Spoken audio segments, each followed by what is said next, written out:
kabarnya nih hari ini? Semoga kita selalu bahagia dan selalu sehat ya. Dan selamat datang di acara podcast Himaporta tahun 2022 yang pada kesempatan kali ini mengusung tema implementasi nyata kuliah di manajemen transportasi dalam dunia pekerjaan. Dan saya Anissa yang akan memandu jalannya podcast pada kali ini. Nah, di acara kali ini saya nggak sendiri nih karena saya sudah ditemani oleh narasumber yaitu Teh Kamela Alicia Albaida. Hai Teh. Nah, saya ini nanti bakal ngobrol-ngobrol dan tanya-tanya tentang pengalaman dan tips-tips yang mungkin bisa Teteh sampaikan kepada kami transporter tentang gimana sih kuliah sambil bekerja, apakah berat atau justru menyenangkan atau justru kayak nggak kebayang sama sekali. Itu kan karena nggak cuma Teteh doang kan ya yang berpengalaman kuliah sambil bekerja, tapi karena ada beberapa hal mungkin Teteh bisa ngasih tips atau kayak gimana gitu ya. Oke. Apa kabar Teh? Kita pertanyaan lagi ya. Boleh. Apa kabar Teh? Alhamdulillah baik-baik aja. Insya Allah. Didoain aja. Ya amin. Semoga baik-baik ke depannya ya. Amin. Gimana nih perasaannya bisa diundang jadi pembicara untuk pada podcast kali ini? Happy sekali. Aku nggak nyangka sih bakal diundang karena udah lama juga ya kampus kan ya ketemu sama mahasiswa barunya gitu. Terus tiba-tiba diundang kayak ya aku happy sih dan semangat juga buat datang ke sini karena sekalian kenal sama kalian juga gitu. Nah, kalau boleh tahu nih kegiatan Teteh saat ini apa ya? Kan tadi kan udah disinggung di awal nih. Teteh itu kan kuliah sambil kerja. Mungkin boleh kasih tahu Teteh kerja di mana dan bagiannya apa, atau mungkin gambaran pekerjaan Teteh itu kayak gimana? Mungkin boleh kasih tahu ke anak transporter lainnya. Oke, sekarang kegiatannya ya bekerja aja dari Senin sampai Jumat ya biasa. Untuk bekerja sekarang di PT Dewata Freight International, itu kayak forwarding company gitu, perusahaan forwarding. Dan sekarang menjabat sebagai sales and customer service di bagian ekspor. Oh, sales dan customer service. Ya, tapi khusus ekspor aja. Jadi rep udah beda lagi. Aku nggak handle impor sama sekali. Ada beberapa divisi lain kali ya. Yes, kayak gitu.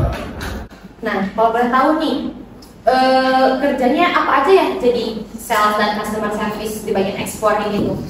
Dari awal nih ya. Iya, boleh. Dari awal nih.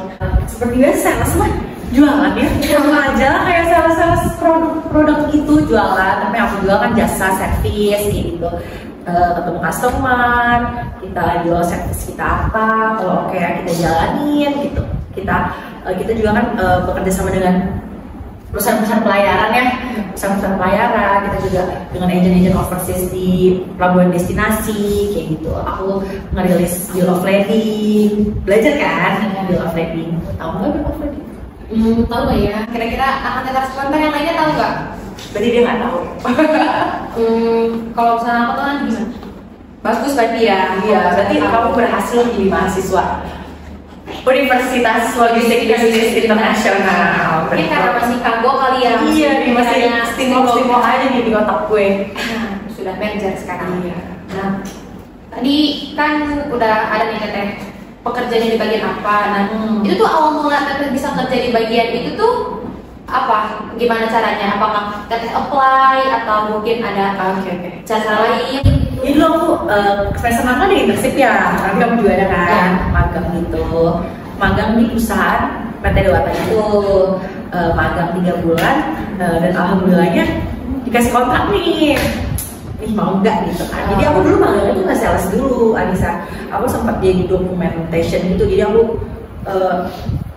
ngurusinnya dokumen doang, aku nggak mau ngurusin yang lainnya. Terus setelah dikontrak, aku jadi customer service and documentation.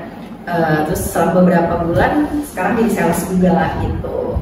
Jadi aku tanya, apa yang gue lakuin ya? Iya, Bukan.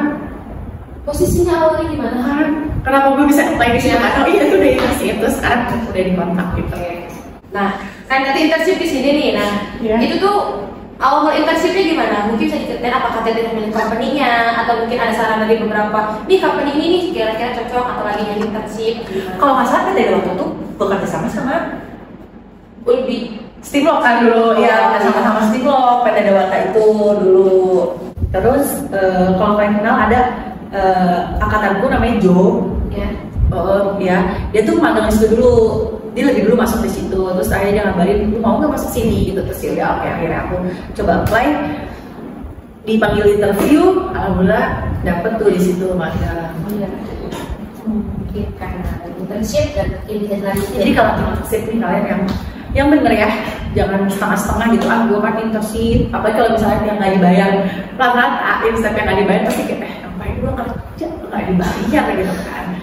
Jangan kayak gitu lah. Kalau bisa sepenuhnya aja. Siapa tahu rezekinya di situ ya, kesempatan di situ. Karena emang peluang datang dari mana aja kan. Iya, jadi sepenuhnya lah melakukan apapun. Mungkin anak teteh yang akan melakukan internship bisa dicatat tipsnya, yaitu bekerja dengan sungguh-sungguh dan jangan setengah-setengah, karena siapa tahu bisa dapat kerja juga kayak Teh Kamel ini. Nah, Pendidikan nomor 1. ya. Ada nggak sih skill khusus yang dibutuhkan untuk kerja di posisi teteh sebagai sales dan customer service di bagian ekspor ini tuh? Kalau di aku ya, karena kan aku bersinggungan dengan orang lain ya, dengan customer dan dengan vendor kalau aku. Jadi ya pasti ya public speaking, teamworknya, problem solvingnya yang harus diasah gitu. Kemampuan beradaptasi dengan orang-orang baru kayak gitu sih. Itu harus lah, jangan malu. Berarti skill ini tuh skill sosialisasi Iya, yang skill sosialisasi. didapatkan selain dalam dunia pendidikan formal di kelas itu. Makanya masuklah himpunan. Oke, Promosi gue. mungkin akan teteh transporter ada yang belum tahu, Teh Kamel ini pernah menjadi bagian keluarga besar Himaporta itu di kabinet Akanata. Boleh dijelasin Teh dulu di departemen apa, lalu posisinya sebagai apa? Dulu tuh masuk di departemen PPK, pengembang profesi konselor ya. Terus setelah satu periode menjadi staf PPK, akhirnya jadi kepala divisi sponsorship. Aku di kepala divisi sponsorship. Ya tugasnya cari sponsor kalau ada event-event yang membutuhkan sponsor kayak gitu. Selebihnya ya bantu-bantu di event-event lain aja. Nggak harus jadi sponsor juga. Karena kan sponsor bekerja sebelum dimulai acara kan. Nanti pas udah dimulai acara ya kita di divisi lainnya lah gitu. Oke, skill. Jangan berarti harus balance juga kan ya pendidikan formal. Harus. Ini kan tujuan pertama lu masuk sini tuh apa gitu. Tapi jangan di press banget gitu diri juga. Yes. Nah, ngomong-ngomong soal kerjaan teteh nih, seberapa besar sih pengaruh berkuliah di manajemen transportasi untuk mendapatkan pekerjaan teteh ini? Sangat berpengaruh karena kebetulan pendidikan yang aku ambil adalah sama dari sekarang kan. Jadi ada beberapa mata kuliah yang dipelajari di perkuliahan itu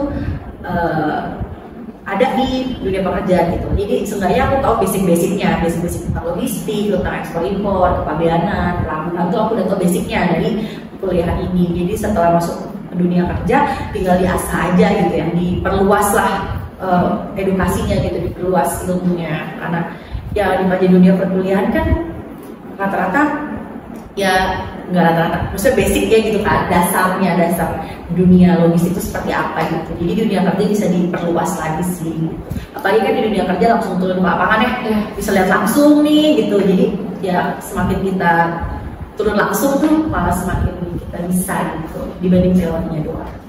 Nah, karir teteh sekarang kan pasti bermula dari awal teteh pilih manajemen transportasi sebagai jurusan yang teteh pilih untuk kuliah. Nah, apa sih yang bikin teteh milih jurusan manajemen transportasi sebagai jurusan teteh kan? Karena jurusan manajemen transportasi itu kan apa ya, bukan jurusan yang mainstream atau yang ada di pikiran pertama orang kalau milih jurusan maksudnya betul. Jurusan lain. Ya, Kenapa teteh milihnya manajemen transportasi? Betul, biasanya ini kuliah transportasi di supir. Iya, banyak ada stereotip gitu kan. Kalau lu mikir gini, ih transportasi darat, laut, udara, oh jadi luas dong, kerjaan gue bisa di mana aja, bisa darat, bisa laut, bisa udara. Dulu mungkin pikiran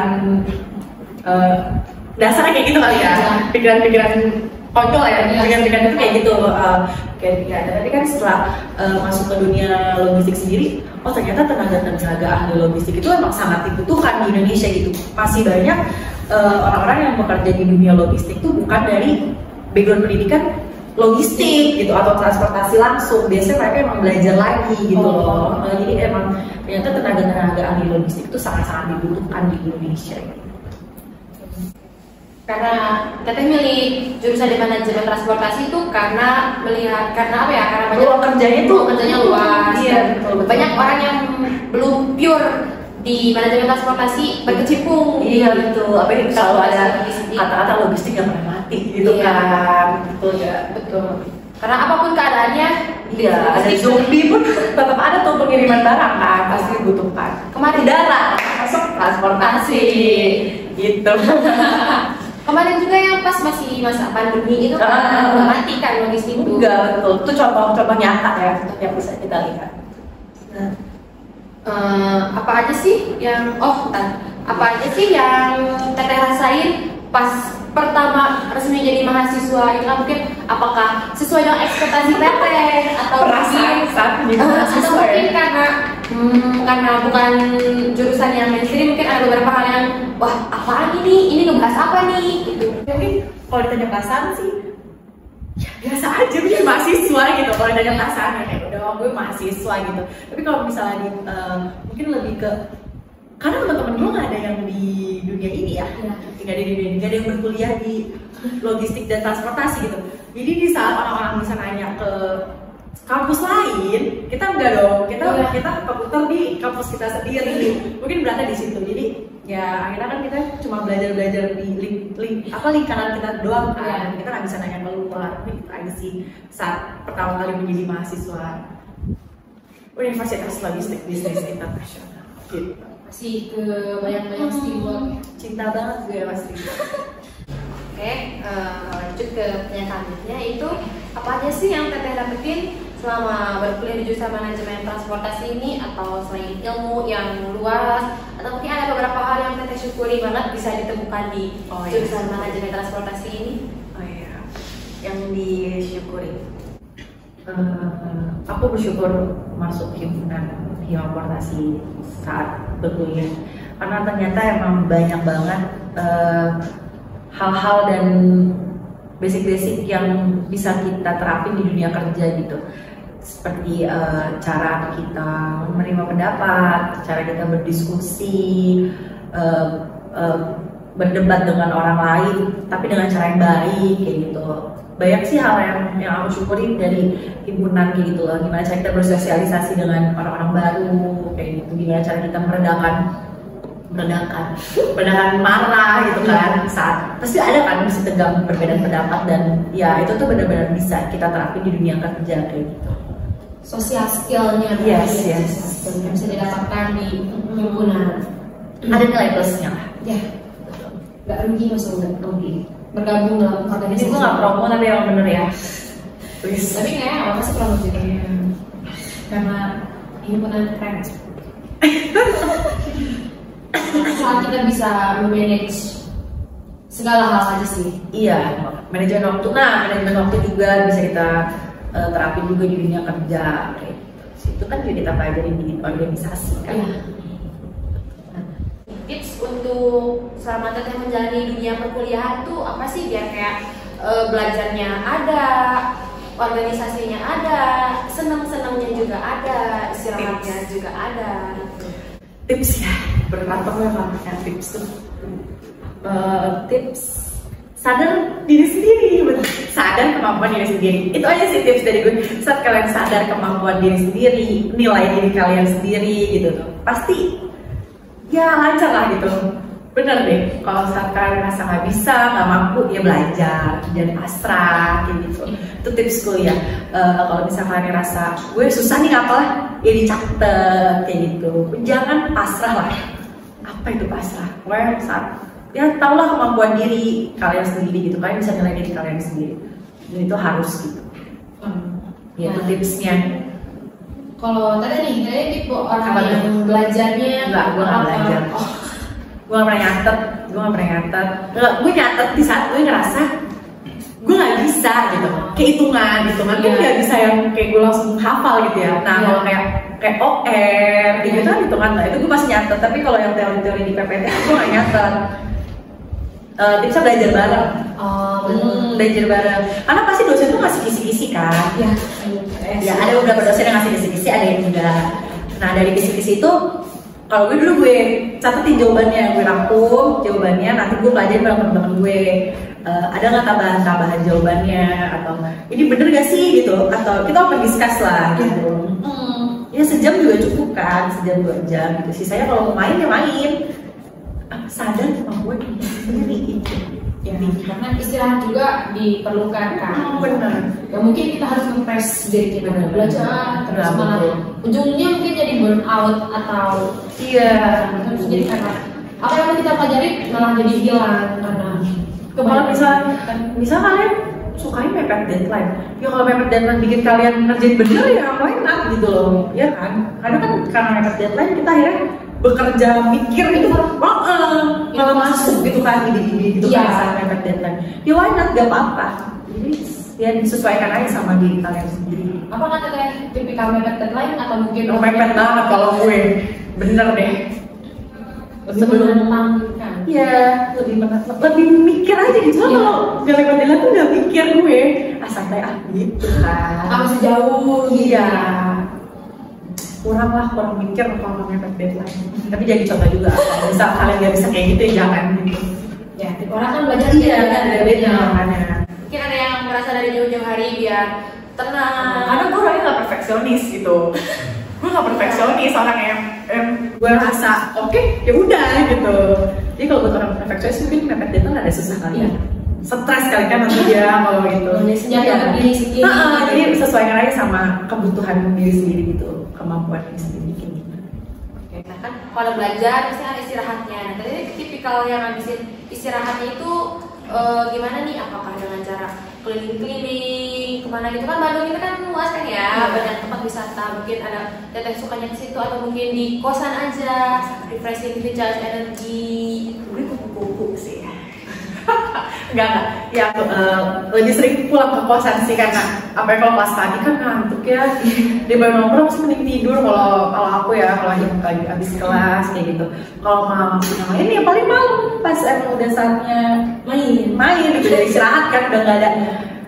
Kan kalau misalnya kita main siang-siang tiba-tiba ada kelas repot kan, jadi mending kita selesai dulu. Kalau aku kita selesai dulu kuliahnya, kalau istirahat ya pulang, main nanti malam kayak gitu.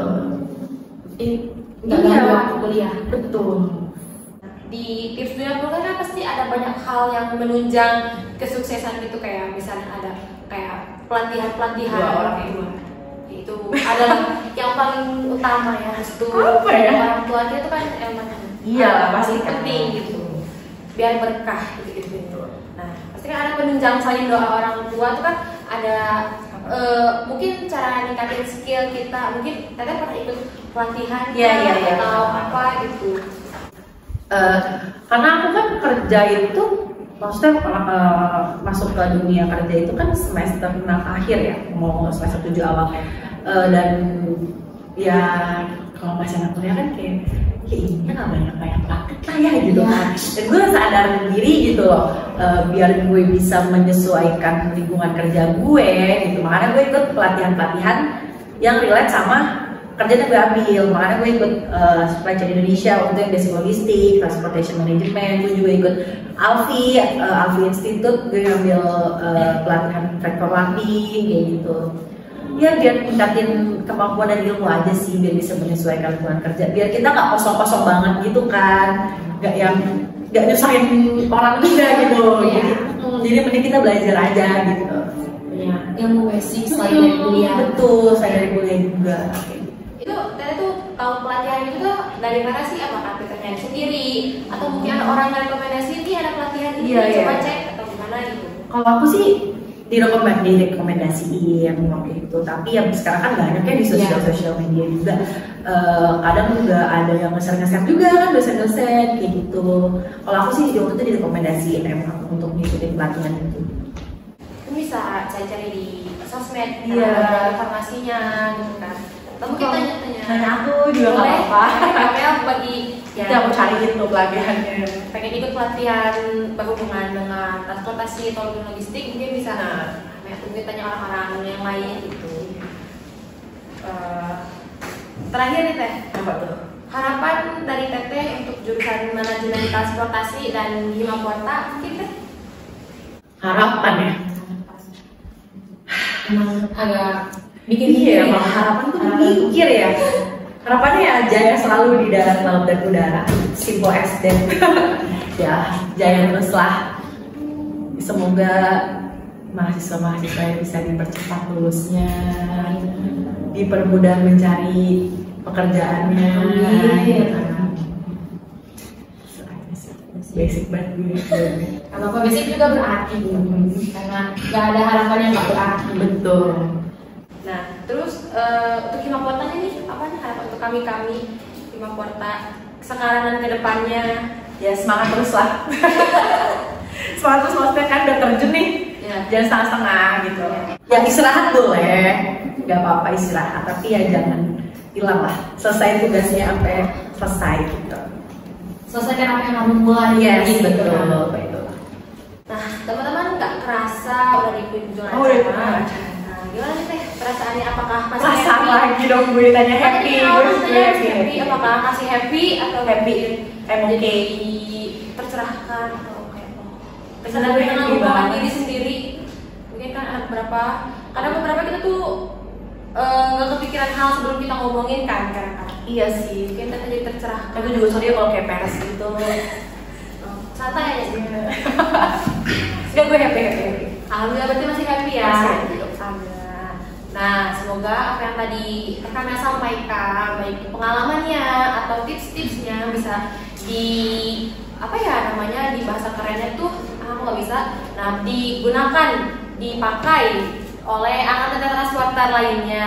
Nah, tadi kalau misalnya di pelatihan juga bisa hubungi Kamel dan perbanyak relasi juga karena semakin banyak relasi semakin mudah kita untuk mendapatkan peluang kerja gitu kan. Betul. Dan sekarang gue nanya, lu udah semester berapa? Aku masih semester 3. Semester 3. Nah gimana tuh? Selama 3 semester menjalani perkuliahan tuh gimana? Karena aku tuh semester awal karena online kan ya. Oke. Jadinya kayak masih belum, kalau misalnya belum kerasa juga udah belum kerasa. Tapi yang maksudnya kayak belum kayak apa sih kayak bisa di film-film tuh kuliah tuh kan kayak dateng terus misalnya ya gitulah Kayak bebas gitu ya waktunya. Iya. Gitu. Jadi kayak belum kerasa. Nah pas di semester 3 ini ekspektasi bebas itu kan masih ada, tapi ternyata kayaknya Allah punya rencana lain deh. Jadi kayaknya nggak sebebas itu. Oh iya, pas bebas itu? Ya, karena ya gimana ya, mungkin kita juga pernah merasakan semester 3 gimana. Enggak, tolong jangan dibanding-bandingin dengan semester atas ya. Itu tahu kok nggak seberapa, tapi tolong. Ini adalah semangat lah. ini adalah aku untuk mencurahkan hati. Tolong jangan dibanding-bandingin ya. Terus gimana? Jadi gue nanya apa apa ya? Terus gimana setelah 3 semester di apa yang kurang atau bukan apa yang kurang? Apa yang kamu harapkan lebih gitu dari manajemen transportasi? Gitu lebih baik ini, sebaik ini apa? Semoga lebih dinamis dan nggak kaku. Maksudnya kayak apa ya? Ya gitu deh pokoknya dinamis dan semoga informasi yang disampaikan dari pihak yang seharusnya punya informasi itu nggak mendadak dan nggak ya nggak mendadak dan nggak berubah-berubah gitu karena ya karena informasi yang berubah-berubah itu kan kadang jadi masalah atau menjadi kayak ini harus gimana nih gitu ya. Semoga sukses selalu kita semua. Ya, oke. Ini curhat semester akhir dan semester awal. Ada biar balance di podcast ini gitu. Ada 2 sudut pandang mahasiswa. Yes, betul. Ya semua orang punya beban, tapi karena kita juga punya beban inilah yang kita rasakan. Beda kan kita berbeda banyak kan ya. Beda. Iya, jadi kayak ya semoga kita kuat menjalani semua ini aja gitu deh. Amin. Nah ya semoga curhatan, pengalaman, tips ini bisa berguna untuk anak transporter semua. Perjalanan kita masih panjang dan peluang kita masih luas. Semoga bermanfaat Terima kasih kepada Akang Teteh transporter yang sudah menyaksikan, mengikuti acara podcast kali ini. Dan terima kasih juga kepada Teteh yang telah bersedia menjadi narasumber acara podcast kali ini. Semoga hidupnya happy terus seperti tadi itu. Amin. Dan ya semoga sehat selalu karena emang mulai masuk musim penyakit ini kan ya. Betul. Semoga Akang Teteh jangan lupa jaga kesehatannya dan mohon maaf atas segala kekurangannya. Terima kasih, saya Anissa. Kita jargon dulu, Udah lama nih gue nggak jargon nih. Udah dari berapa tahun yang lalu, 2 tahun yang lalu belum jargon nih gue. Mungkin tapi yang bisa nitip. Enggak. Gue bagian gini. Angkatan muda tuh biasanya lebih semangat. Harusnya sih ya. Iya kan? Semangat ya. Dia semangat. Kamu nyambung gitu. Oke ya. Jadi gimana? Oke, jargonnya masih ingat kan ya? Masih. Siapa tahu udah beberapa tahun kayak apa ya jargonnya lupa lagi. Tapi kayaknya nggak mungkin nggak sih lupain. Harus ingat terus ya. Terkenang lah. Kita kenal selalu kan ya. Oke, jargon dulu ya. Oke. Itu tuh siapa kita? Hima Porta. Siapa kita? Hima Porta. Siapa kita? Hima Porta. Hima Porta. Hima Porta. Bye semua. Mohon maaf atas segala kekurangannya. Terima kasih, saya Anissa pamit undur diri. Sampai jumpa di lain waktu. Dadah.